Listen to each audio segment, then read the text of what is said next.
Hello friends, welcome to மக்கள் சேவை channel. இன்றைக்கி நம்ம ஒரு முக்கியமான இன்ஃபர்மேஷன் பற்றி தான் பார்க்க போகிறோம். அதாவது பிஎஃப் கணக்கு வைத்திருப்பவருக்கு புதிய மாற்றங்களை கொண்டு வந்திருக்காங்க. இப்போ இதை பற்றின மொத்த இன்ஃபர்மேஷன் தான் இந்த வீடியோ பார்க்க போகிறோம். இந்த வீடியோ ஸ்கிப் பண்ணாமல் ஃபுல்லாக பாருங்கள். அது மட்டுமல்ல, இந்த வீடியோ நிறைய பேருக்கு ஷேர் பண்ணுங்க. ஓகே, அதாவது பிஎஃப்கான அக்கௌண்ட் வச்சுருக்கவங்களுக்கு புதிய அறிவிப்புகளை கொடுத்துருக்காங்க பாருங்கள். மொதல் அறிவிப்பு என்ன அப்படின்னா, பிஎஃப்கான பணம் எடுக்கிறோம் பாருங்கள், அட்வான்ஸ். அதில் மிகப்பெரிய மாற்றத்தை கொண்டு வந்திருக்காங்க. சினமான மாற்றம் அப்படின்னா இதில் கொடுத்துருக்காங்க பாருங்கள். முதல் கேட்டகரி இதுக்கு முன்னாடி நிறையா அட்வான்ஸ் நம்ம கிளைம் பண்ணுற மாரி ஆப்ஷன்ஸ் இருந்துச்சு. இப்போ அதெல்லாமே பார்த்தா சிம்பிளிஃபைட் பண்ணி மூணு ஆப்ஷனாக கொண்டு வந்துட்டாங்க. இதுக்கெலாம் நம்ம இப்போதைக்கு அட்வான்ஸ் அமௌண்ட் எடுக்கலாம் அப்படின்னா, முதல்ல கேட்டகரி 1 அத்தியாவசிய தேவைகள் இருக்க பாருங்கள், அதுக்கான ஆப்ஷனாக கொண்டு வந்திருக்காங்க. எசென்ஷியல் நீட் அப்படின்றத கொடுத்துருக்காங்க. இதில் உங்களுக்கு இல்னஸ், அப்புறம் எஜுகேஷன், மேரேஜ், இந்த மூணுத்துக்கு நீங்கள் எடுத்துக்கலாங்க. முதல்ல நோய் உங்களுக்கு அல்லது குடும்பத்தில் யாராச்சும் ஒருத்தருக்கு இல்னஸ் ஏற்படுது அப்படின்னா அதுக்கான அட்வான்ஸ் அமௌண்ட்டை நீங்கள் எடுத்துக்கலாம். இதுக்கு வரம்பு கிடையாது, நீங்கள் எவ்வளோ தடவை வேணாலும் அட்வான்ஸ் அமௌண்ட் எடுத்துக்கலாங்க. ரெண்டாவது கல்வி, எஜுகேஷனுக்காக உங்களுக்கு அல்லது குடும்பத்துக்கு எடுக்க போகிறீங்க அப்படின்னா உங்களுடைய பிஎஃப் காலத்தில் மொத்தமாக 10 தடவை வரைக்கும் நீங்கள் உங்களுடைய எஜுகேஷனுக்காக அந்த அட்வான்ஸ் அமௌண்ட்டை கிளைம் பண்ணிக்கலாம். நெக்ஸ்ட்டு திருமணத்துக்காக நீங்கள் அமௌண்ட்டை கிளைம் பண்ணலாம். அது 5 தடவை மட்டும்தான் உங்களால் கிளைம் பண்ண முடியும் அப்படின்ற மாதிரி சொல்லியிருக்காங்க. அதுக்கப்புறம் பாருங்கள், ரெண்டாவது கேட்டகரி வீடு தொடர்பான சேவைகள், ஹவுசிங் ரிலேட்டட் நீட்ஸ் இருக்குது பாருங்கள்.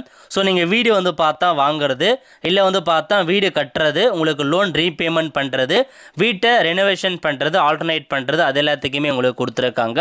5 தடவை பார்த்தீங்கன்னா வீடு தொடர்பான தேவைகளுக்கு நீங்கள் அட்வான்ஸ் அமௌண்ட் எடுத்துக்கலாம். மூணாவது ஆப்ஷன் சிறப்பு சூழ்நிலைகள் கொடுத்துருக்காங்க. ஸ்பெஷல் சர்க்கம்ஸ்டன்ஸ் அப்படின்ற ஆப்ஷன்ஸ் கொடுத்துருக்காங்க. இதில் பாருங்கள், மத்திய வாரியத்தால் அறிவிக்கப்பட்டவை அப்படின்ற மாதிரி சொல்லியிருக்காங்க. நிதியாண்டில் 2 முறை நீங்கள் எடுத்துக்கலாம் அப்படின்ற மாதிரி சொல்லியிருக்காங்க. இப்போ இந்த பிஎஃப் அமௌண்ட் எல்லாமே நீங்கள் 100% வரைக்கும் நீங்கள் எடுத்துக்கலாங்க. அதாவது உங்களுக்கு என்ன சொல்லியிருக்காங்க அப்படின்னா, 25% அமௌண்ட்டை அக்கௌண்ட்டில் விட்டுட்டு மீதி இருக்க 100%க்கான அமௌண்ட்டை நீங்கள் அட்வான்ஸ் கிளைமாக எடுத்துக்கலாம் அப்படின்ற மாதிரி ஒரு அப்டேட்டை கொண்டு வந்திருக்காங்க. இதில் முக்கியமான இன்ஃபர்மேஷன் என்ன சொல்லியிருக்காங்க அப்படின்னா, நீங்கள் பிஎஃப்ல சேர்ந்து 12 மாதங்களுக்கு பின் எடுத்துக்கொள்ளலாம் அப்படின்ற மாதிரி இதில் ஒரு அப்டேஷனாக கொண்டு வந்திருக்காங்க. இதுதாங்க உங்களுக்கான இன்ஃபர்மேஷன்ஸ். இதில் அப்டேட் பண்ணிக்கிறது கைடன்ஸ் அப் டு 75%க்கான இபிஎஃப் பேலன்ஸை நீங்கள் எடுத்துக்கலாம். அதுவும் 12 மாதம் நீங்கள் இபிஎஃப் மெம்பர்ஷிப்பில் இருக்கணும் அப்படின்ற மாதிரியும் உங்களுக்கு சொல்லியிருக்காங்க. 25%க்கான அமௌண்ட் கண்டிப்பாக அக்கௌண்ட்டில் இருக்கணும் அப்படின்றதையும் உங்களுக்கு தெரிவிச்சிருக்காங்க. இதுதாங்க முக்கியமான இன்ஃபர்மேஷன். இது எல்லாமே உங்களுக்கு அமலுக்கு வந்திருக்கு. அதேமாரி பார்த்தீங்கன்னா இன்னொரு அப்டேட் கொடுத்துருக்காங்க பாருங்க. இனி 100% வரை பணம் எடுக்கலாம். இது ஆல்ரெடி நம்ம இப்போ பார்த்தாச்சு. ஏன்னா 100% நீங்கள் பிஎஃப்கான பணத்தை எடுத்துக்கலாம். 25% அக்கௌண்ட்டில் இருக்கணும், மீதி இருக்க 100% எடுத்துக்கலாங்க. அதுக்கப்புறம் என்ன சொல்லியிருக்காங்க அப்படின்னா, வருங்கால வைப்பு நிதி அமைப்பில் உறுப்பினர்களாக உள்ள 8 கோடி ஊழியர்களுக்கு பலன் அளிக்கும் வகையில் புதிய விதிகள் நடைமுறைக்கு வர உள்ளன. இந்த புதிய விதிகளின்படி மாதம் ரூபாய் 15,000 வரை உள்ள ஊதிய வரம்பில் 12% பிஎஃப் பங்களிப்பு கட்டாயமாக இருக்கும். ஸோ நீங்கள் 15,000 வரைக்கும் நீங்கள் சேலரி வாங்குறீங்க அப்படின்னா உங்களுக்கு 12% அந்த பிஎஃப் பங்களிப்பு கட்டாயமாக இருக்கும். அதாவது ஊழியரும் நிறுவனமும் தலா மாதம் அதிகபட்சமாக ரூபாய் 1,800 வீதம் கட்டாயம் செலுத்த வேண்டும். 1,800 ரூபாய் கட்டாயமாக நீங்கள் செலுத்த வேண்டும். இதற்கு மேல் செலுத்தப்படும் தொகை அனைத்து விருப்ப பங்களிப்பாக கருதப்படும். இதனால் ஒருவரின் அடிப்படை சம்பளம் 1 லட்சமாக இருந்தாலும் கட்டாய பிஎஃப் பிடித்தம் 1,800 மட்டுமே இருக்கும்.